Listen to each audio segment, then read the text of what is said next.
Okay, Assalamualaikum guys. Saya Eddie. Okay, saya duduk dalam kereta yang best. Kereta ni datang daripada Pulau Tioman dan kereta ni owner hantar yang keempat selepas Hilux, A45, Triton baru dan ini kereta keempat. Nak tahu kereta apa?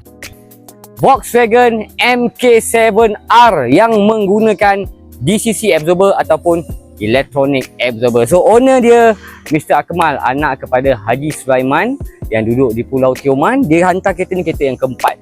Dia kata kereta ni dah tak sedap bawa sebab dia rasa berbuai.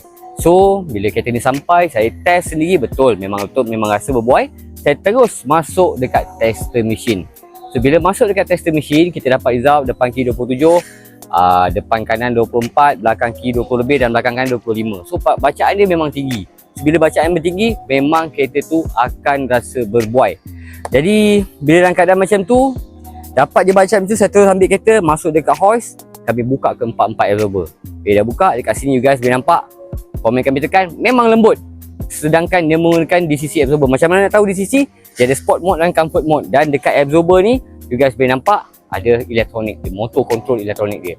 So bila dah check semua dan saya check sekali parts wear and tear dan kita tukarkan parts wear and tear sekali, alhamdulillah. Kemudian kita ambil sedikit masa sebab dia elektronik, memang kena ambil sedikit masa.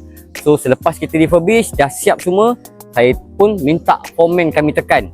So bila tekan, memang foreman kami tekan setengah maut sebab dia keras. Tetapi jangan risau, dia tidak akan hilangkan comfort you guys sebab kita custom kepada 40% stiffer mengikut keberatan kereta. Jadi selepas kami dah siapkan absorber, foreman dah test semua, kami mulakan proses pemasangan depan kiri, depan kanan, belakang kiri dan belakang kanan. Alhamdulillah semua sensor.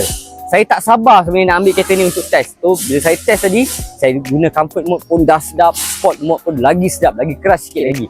Jadi kat situ kestabilan kereta akan bertambah baik sebab kita akan buangkan body roll kereta as almost 60 to 70%. Tak percaya? Bila dah buat, kalau saya nak goyang, memang you guys tengok, tak percaya, you guys dah pakai kereta, cuba kat luar, cuba goyangkan. Adakah tayar dengan body ni bergerak selari? Contoh macam ni dekat. Nampak tak tayangan ni? Okey. Tengok saya goyang. Saya goyangkan body dengan tayar dia selari.